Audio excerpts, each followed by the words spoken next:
और एक बार फिर से आप सभी का स्वागत है। बुलेटिन में सबसे पहले बात करेंगे राहुल गांधी की यात्रा की। विधानसभा चुनाव में मिली हार के बाद राहुल गांधी की भारत जोड़ो न्याय यात्रा पिछले दिनों छत्तीसगढ़ पहुंची थी। इस यात्रा ने प्रदेश की 11 में से 4 लोकसभा सीटों को टच किया। कांग्रेस के नेताओं का दावा है कि ये यात्रा गैर राजनीतिक है, लेकिन जातिगत जनगणना, किसान, मोदी और बीजेपी ही हमने देखा छाए रहे। छत्तीसगढ़ में इसके कई राजनीतिक मायने भी निकाले गए और कांग्रेस ने यहीं अपनी पहली गारंटी एमएसपी का भी ऐलान किया। इस बीच लोकसभा चुनाव को लेकर पार्टी को एकजुट करने की कोशिश कामयाब होती दिखाई नहीं दे रही है।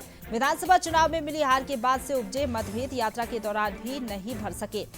हमने देखा कि यात्रा से कई दौरान इस तरीके की तस्वीरें सामने आई। कार्यकर्ता आपस में भिड़ते हुए नजर आए, मंच में कुर्सी ना मिलने को लेकर बवाल हुआ और ये भी देखा कि जो कई नेता है कांग्रेस पार्टी के वो बीजेपी में शामिल हो गए। इसके बाद ये आकलन लगाया जा रहा है कि आखिरकार न्याय यात्रा का कितना असर छत्तीसगढ़ में देखने को मिलेगा।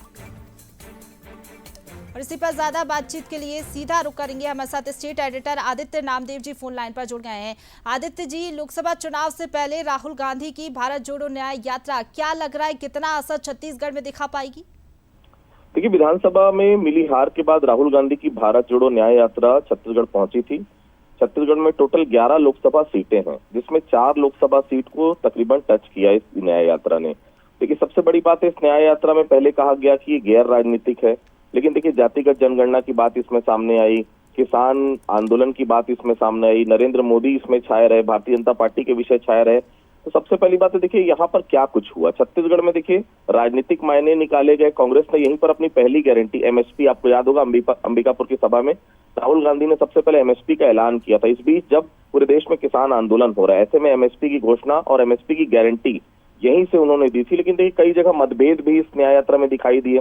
रायगढ़ में मुझे बहुत अच्छे से याद है, जब ये न्याय यात्रा उड़ीसा से प्रवेश कर रही थी तो भूपेश बघेल जो पूर्व मुख्यमंत्री हैं और देवेंद्र यादव जो विधायक रहे हैं भिलाई से, उन दोनों का जब नाम दीवालों में लिखा गया था तो रातों रात वो नामों को वहां से मिटाकर उमेश पटेल का नाम लिखा गया। उमेश पटेल स्वर्गीय नंद कुमार पटेल के बेटे उमेश पटेल पिछली सरकार में उच्च शिक्षा मंत्री रहे। तो कहीं ना कहीं गुटबाजी भी दिखी। उसके बाद भूपेश बघेल ने रायगढ़ के आसपास के इलाकों में जहां जहां न्याय यात्रा रही वहां से अपने आप को दूर रखा। चरणदास महंत वहां नजर आए, उमेश पटेल नजर आए, जयसिंह अग्रवाल नजर आए।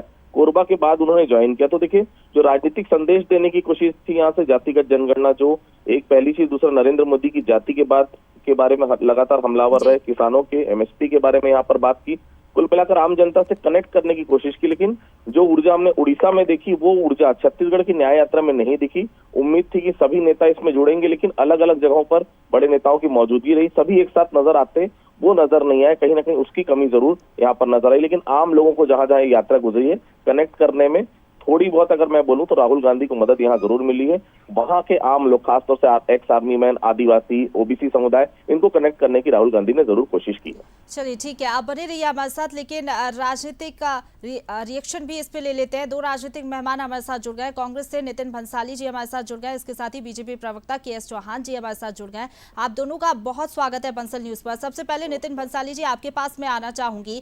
आप लोगों ने यात्रा को गैर राजनीतिक बताया, लेकिन मुद्दे तो राजनीतिक हमें देखने को मिले, चाहे हम बात कर ले किसानों की या फिर जातिगत जनगणना की बात करें। लोकसभा चुनाव से पहले इसका असर यात्रा का देखने को मिलेगा, क्या इसका फायदा कांग्रेस पार्टी को होता हुआ दिखाई देगा?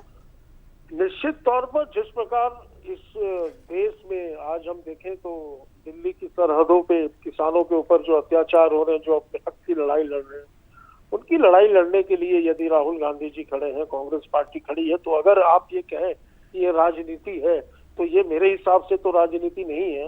बाकी रही सवाल यात्रा की बात की, यात्रा को पूर्ण रूप से समर्थन मिल रहा है।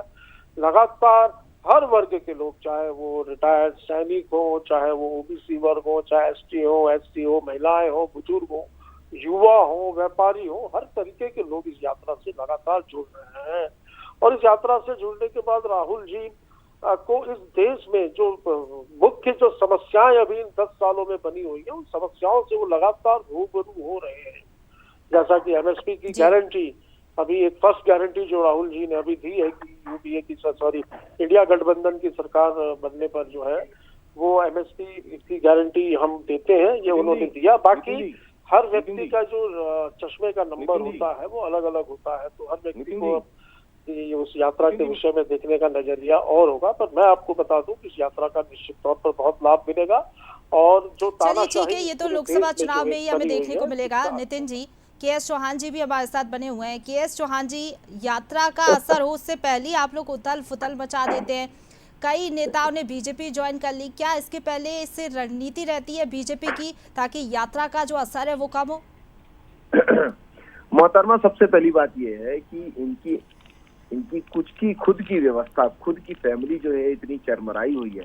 एक दिवालिया आदमी ये बोलता है कि मैं बैंक खोलूंगा और मेरे बैंक में आप पैसा जमा करिए, तो एक आम आदमी क्या उसके बैंक में पैसा जमा करेगा?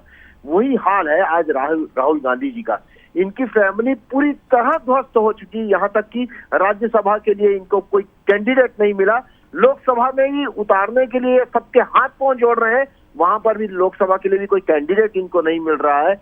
इनके दल में कोई नहीं रहना चाहता। आपके दल टूटता जा रहा है और राहुल, आप भारत जोड़ो की बात करते हैं, और किस चीज की भारत जोड़ो की बात करते हैं? क्या क्या मुद्दा है आपके पास? एक्चुअली मुद्दे से कोई यात्रा होती है, कोई काम होता है, कोई आंदोलन होता है, कोई धरना होता है। धरने से या आंदोलन से या यात्रा से कोई मुद्दा पैदा नहीं होता। मुद्दा पहले आपको लाना पड़ेगा। आपका मुद्दा निराधार है, पहले भी यात्रा का, अभी भी यात्रा का।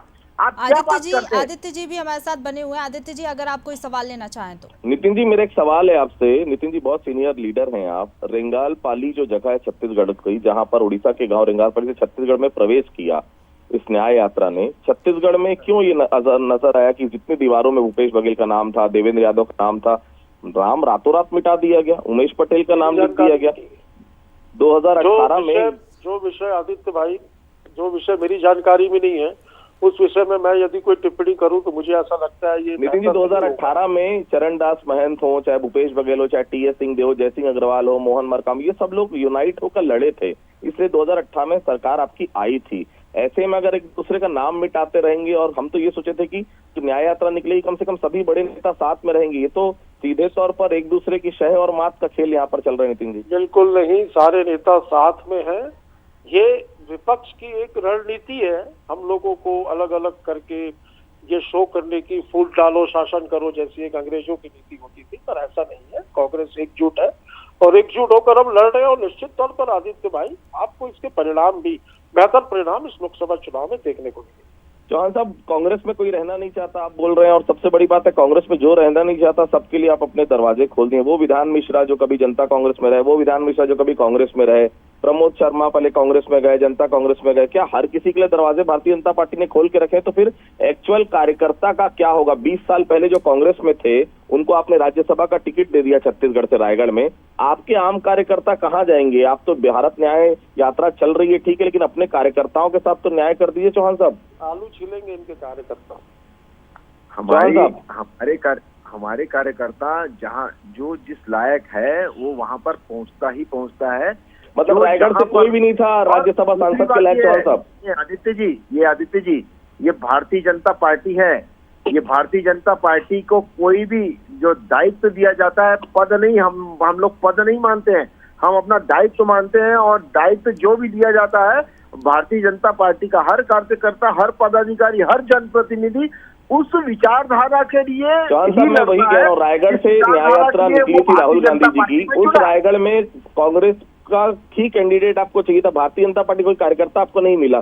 20 साल पहले उनके पिता कांग्रेसी थे, लगातार विधायक रहे, राज्यसभा सांसद रहे, वो खुद 20 साल पहले ही भारतीय जनता पार्टी में आए। मतलब आपके रायगढ़ में आपको भारतीय जनता पार्टी का कोई कार्यकर्ता राज्यसभा सांसद की टिकट देने लायक नहीं लगा चौहान साहब? आदित्य जी कौन कांग्रेसी नहीं था? कौन कांग्रेसी नहीं था और कौन सनातनी नहीं था? आज सनातनी जो लोग हैं वो हिंदू, मुस्लिम, सिख, ईसाई, जैन, बौद्ध, पारसी भाई हो जाते हैं, तो इसका क्या मतलब होता है? आज वो किस विचारधारा के साथ जुड़ा हुआ है, आज की डेट में देखा जाता है। कोई दूसरी विचारधारा के साथ जुड़ा हुआ है, उसको उठा के भारतीय जनता पार्टी पद नहीं दे रही है। जो इस विचारधारा को आगे बढ़ा रहा है, जो समाज के लिए कुछ करना चाहता है, उसके लिए भारतीय जनता पार्टी कर रही है। चौहान साहब, अशोक चौहान जी पहले आरोपी थे, वो बहुत करप्शन में लिप्त थे। आपके हेमंत बिस्वा जी। शर्मा बहुत करप्शन में लिप्त थे। भारतीय जनता पार्टी में आते तो सबका करप्शन धुल जाता है। भारतीय जनता पार्टी खुले दिल से सबको गले लगा लेती है। ये क्या अरे मतलब कल की बात कांग्रेस बता रहा हूं विहीन मैं, 90 वो छगन भुजबल के ऊपर सुनिए कितने चार्ज लगे थे, 97% का अप्रोक्सीमेटली डाटा है, 97% का, कि जितने भी आरोप कोर्ट में होते हैं 97% को बरी कर दिया जाता है। अगर वो पहले ये आरोपी सिद्ध नहीं हुए, ये आरोपी थे, कोई मुजरिम नहीं बन गए थे, तो दूसरी बात ये है कि जब कि जो आरोपी है वो मुजरिम नहीं है। भारत जोड़ो यात्रा का चलिए असर ठीक है दिखेगा टी एस रायगढ़ चौहान जी, आरोप प्रत्यारोप का दौर तो यहाँ पर चलता रहेगा, लेकिन देखने वाली बात हो